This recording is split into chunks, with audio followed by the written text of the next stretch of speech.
पक्का चालू कन्नड़ में आकर खुशी हुई, लेकिन साथ ही साथ बड़ा अफसोस और दुख भी हुआ। खुशी इस बात की हुई, आप लोगों का जोश देखकर, आप लोगों की मोहब्बत देखकर, और अफसोस इस बात का हुआ। और जो बात मैं बैरिस्टर असदुद्दीन अवैसी साहब को बताने वाला हूँ कि किस बात का मुझे अफसोस हुआ।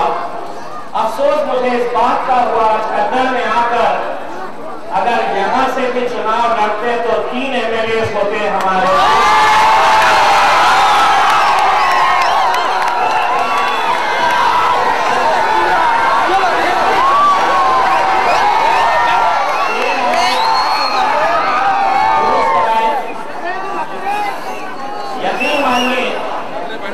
जो इतिहास का सबूत औरंगाबाद की आवाम ने दिखाया, जो इतिहास का सबूत मुंबई में भाजपा के लोगों ने दिखाया,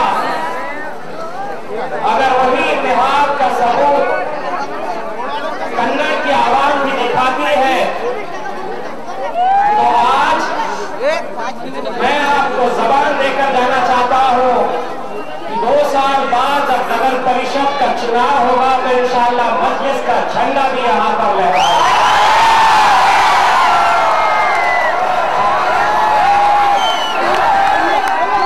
सबसे पहले मैं यहां पर करने की आवाज़ का शुक्रिया अदा करने के लिए आया हूं। मैं जानता हूं कि आप लोग भले ही हमारे वोटर्स नहीं थे, लेकिन ये एक सच्चाई है, ये जो इलेक्शन हमने जीता है, ये तो नामुमकिन को मुमकिन करके दिखाया है। राजनीति के इतिहास में, मुसलमानों की राजनीति के इतिहास में एक सुनहरा लिखा गया है, और वो लिखा है औरंगाबाद की आवाम ने। लेकिन इसका सहरा सिर्फ औरंगाबाद के लोगों को नहीं जाता है। औरंगाबाद के लोगों ने भले ही हमें वोट दिया है, लेकिन हम जानते हैं कि हिंदुस्तान ही नहीं, हिंदुस्तान के बाहर जितने भी मुसलमान थे, कन्नड़ में जितने भी मुसलमान थे, उन सभी ने हमारे लिए शिद्दत से दुआएं की थी। और इस दुआओं का नतीजा है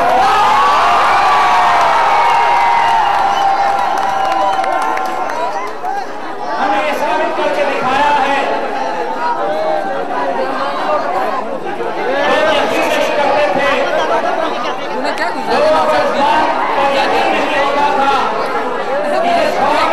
आसानी के साथ हम निकेल देते थे, जिस कौम को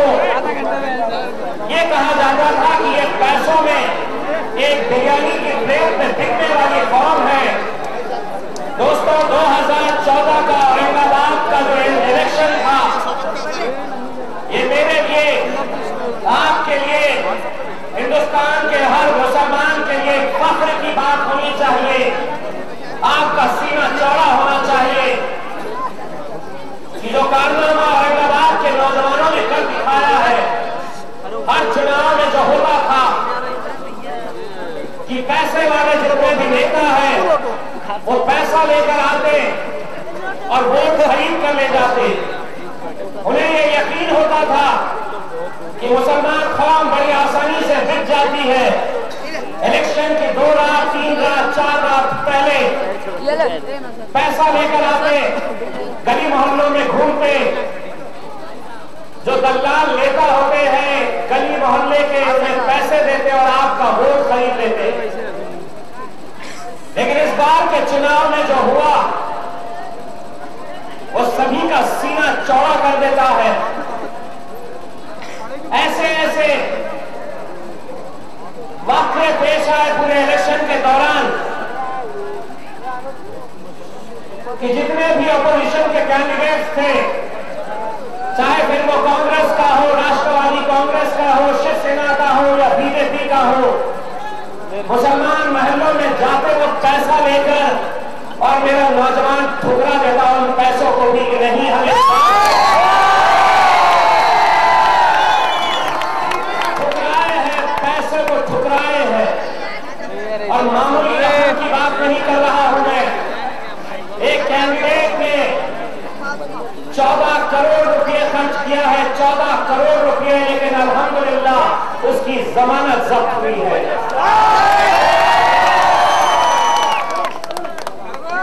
कुछ ऐसी बातें सामने आई है इलेक्शन के दौरान जो मैं आपको सुनाना अपना फर्ज समझता हूं, ताकि जो औरंगाबाद की आवाम ने जो किया है, मैं चाहता हूं कि कन्नड़ की आवाम भी उससे कुछ सीख ले। एक छोटी सी बात मैं आपको बताना चाहता हूं। औरंगाबाद का एक बहुत ही गरीब मुसलमान मोहल्ला था, जहां पर ना लाइट है, ना पानी है, ना अच्छी सड़क है।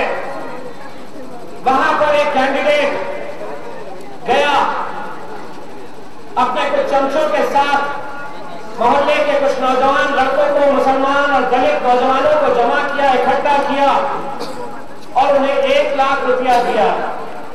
1 लाख रुपया देकर उसने ये कहा कि तुम्हारे पानी का जो मसला है उसे हल कर लो, मैं चुनकर आऊंगा तो और पैसा दूंगा। जो नौजवान वहां पर बैठे हुए थे उसमें से एक लड़का खड़ा हुआ और उस लड़के ने कहा कि भाइयों, इस पैसे को हाथ नहीं लगाना, अगर तुम्हें 1 लाख रुपये चाहिए तो मैं तुम्हें दूंगा। तो जो दूसरे लड़के थे, बहुत ही गरीब मोहल्ला था, दिन में मेहनत करके रात में खाने वाले ऐसे लोग वहां पर रहते थे, लेकिन उस नौजवान लड़के के जज्बे को देखिए। उसने कहा कि 1 लाख रुपया अगर तुम्हें चाहिए तो मैं तुम्हें दूंगा, इस पैसे को हाथ मत लगाना। जो दूसरे नौजवान लड़के थे उन्होंने उसे देखकर हंसा और कहा कि तू बैग कहां से लेकर आएगा, तू खुद रिक्शा चलाता है, तू दिन में मेहनत करता है, रात में खाता है, तू कहां से 1 लाख रुपये लेकर आएगा। उस नौजवान लड़के ने अपनी जेब से ऑटो रिक्शा की चाबी निकाली और कहा मेरा ऑटो रिक्शा कल का कल बेच देना, 1 लाख रुपया उसमें से ले लेना, लेकिन ये पैसों को हाथ नहीं लगाना।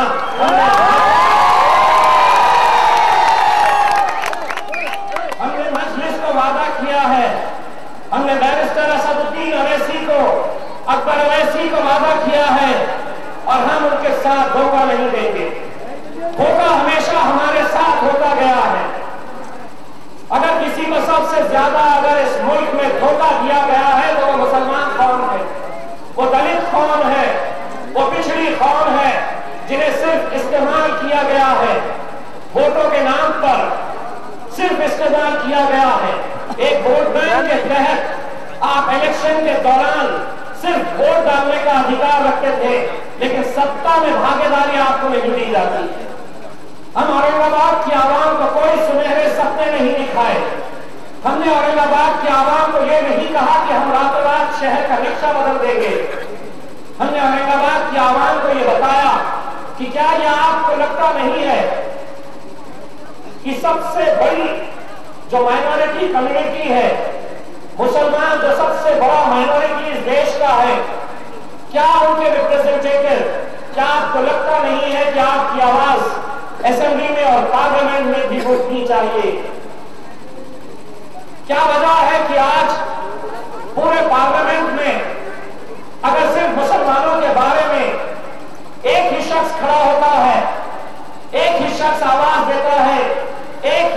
इंसाफ के लिए लड़ता है तो वो कौन है?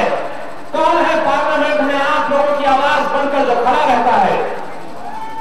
जवाब दीजिए मुझे, कौन है पार्लियामेंट का वो शेर?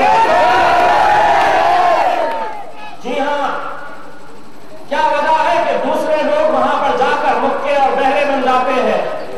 जो मुसलमान लीडर्स हैं, अलग अलग पार्टियों से आते हैं, वो क्यों नहीं खड़े रहते हैं आपके लिए? हमने औरंगाबाद की आवाम को बताया क्या ये जरूरत है इस कौम की कि असेंबली में और पार्लियामेंट में भी मुसलमानों के नुमाइंदे पहुंचना चाहिए। लोगों के बात समझ में आई। 24 जगह पर मजलिस से इत्तेहाद और मुस्लिमीन ने चुनाव लड़ा। हम लोग 2 चुनकर आए। डॉक्टर गफ्फार कादरी भले ही हार गए हैं, लेकिन मैं उस हार को हार नहीं मानता हूं। 62,000 से वो औरंगाबाद से जीत कर आए थे। 62,000 वोट लेकर अगर कोई हारता है तो वो हार नहीं होती है। औरंगाबाद की आवाम ने 62,000 वोटों से डॉक्टर गफ्फार कादरी को ही नहीं, मजलिस से इत्तेहाद और मुस्लिमीन को वहां से भी जिता कर लाए थे। दोस्तों, सिर्फ 2 असेंबली में हम चले गए हैं। कितना पेट में दर्द हो रहा है आप जानते हैं। पेट में दर्द हो रहा है। जावेद कुरैशी साहब ने कहा मोहतरमा परिणीति शिंदे बड़े पर निकल आए थे। पहले कांग्रेस के नेता नारायण राणे साहब बड़बड़ाने लगे, फिर उसके बाद परिणीति शिंदे वो खड़ी हो गई, फिर शरद पवार साहब कुछ बड़बड़ाने लगे। उन्होंने ये सोचा कि पहले वो कुछ भी कर लेते और हम सुन लेते। वो जैसे ही बोलना शुरू किए, हमने इतनी तेज वार से पलटवार किया कि तीनों को खामोश बैठना पड़ा।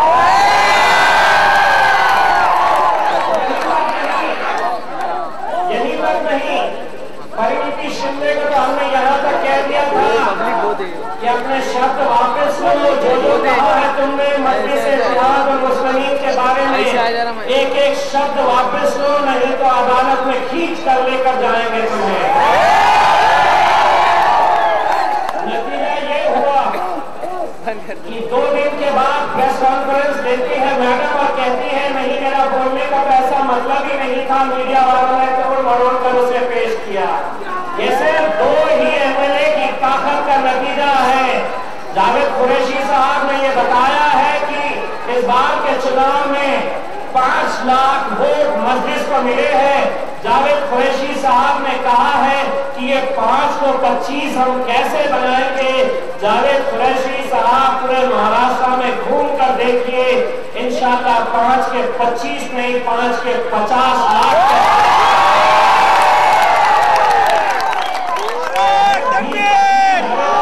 साहब हमको औरंगाबाद, कन्नड़, गंगापुर, गुंडाबाद यहीं से लेकर आएंगे।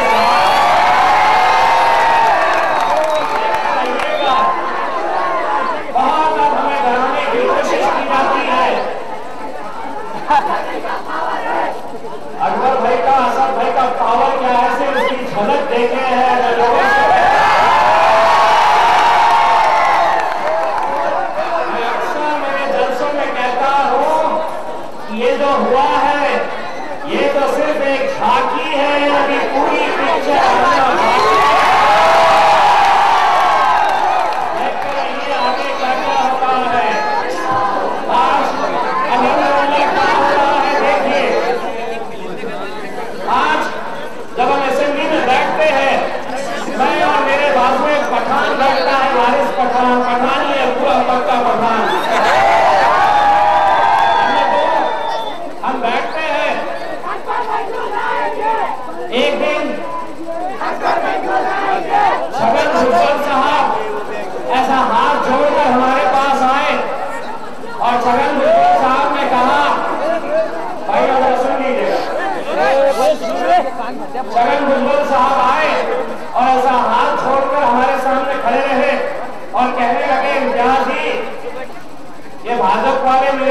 पड़े हुए हैं, बहुत परेशान कर रहे हैं। ये मीडिया वाले तो पूरे बिकाऊ हैं, भाजपा ने उन्हें खरीद लिया है। इम्तियाज भाई कम से कम आप तो हमें छोड़ दीजिएगा। मैंने छगन भुजबल साहब को देखा, मुस्कुरा कर कहा कि भुजबल साहब, आपने इतने सालों तक इतना अच्छा अगर काम किया है, एक बार सीबीआई इंक्वायरी होने दीजिए, दूध का दूध पानी का पानी हो जाएगा।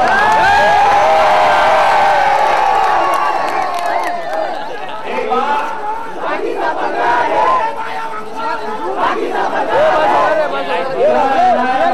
है बाकी सब एक बार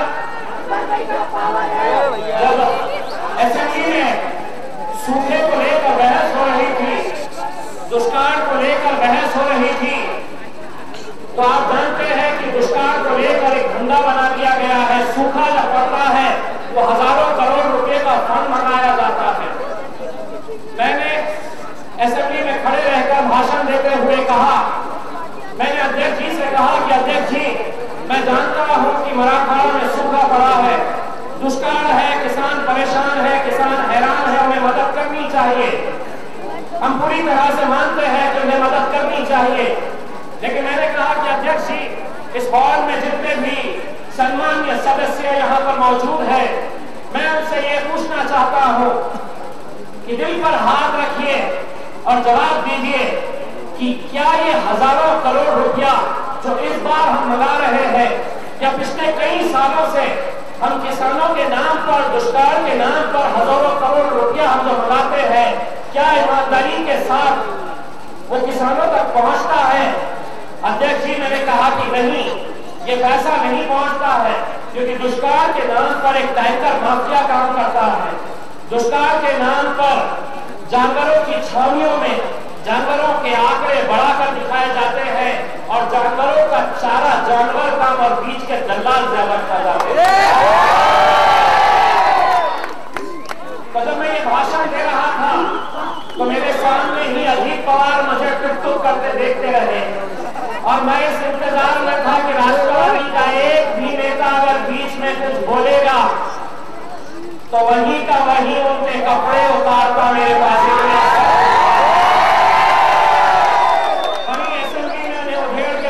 था कि किस तरह ये लोग पूरे भ्रष्टाचार में नीचे से ऊपर तक लिप्त है। आज हम ये क्यों कर सकते हैं? क्योंकि आज हमारे पास आवाम की ताकत है। मजलिस का एमएलए आने से क्या हो सकता है, एक छोटा सा नमूना मैं आपको देना चाहता हूं कि माइनॉरिटी के नाम पर, माइनॉरिटी के डेवलपमेंट के नाम पर कई हजार करोड़ रुपए डिक्लेयर किए जाते हैं। आते हैं मुसलमानों को, बच्चों को मदद करने के लिए।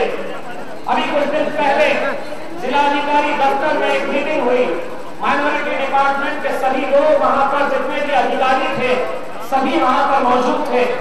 उस मीटिंग में मेरे हाथ में कागज दिया गया कि आप सुनिए और सोचिए इस बात पर कि 100 रुपये, सिर्फ महज 100 रुपये की एक स्कॉलरशिप मुसलमान बच्चों को दी जाती है। महज 100 रुपये हर महीने की वो स्कीम होती है और औरंगाबाद जिले में ऐसे 50,000 बच्चे इस स्कीम को अप्लाई किए हैं। यानी कि 50,000 मुस्लिम बच्चे तो 10वीं के नीचे हैं, उन्हें 100 रुपये महीना स्कॉलरशिप मिलनी चाहिए। सरकारी आंकड़ों के हिसाब से आंकड़े पूरी तरह सही है, लेकिन जब उस मीटिंग में मैंने बैठा और बैठकर उन आंकड़ों पर नजर दौड़ा रहा था तो वो पैसा तो आया हुआ है, लेकिन आगे कितना खर्च हुआ वो कॉलम ब्लैंक था।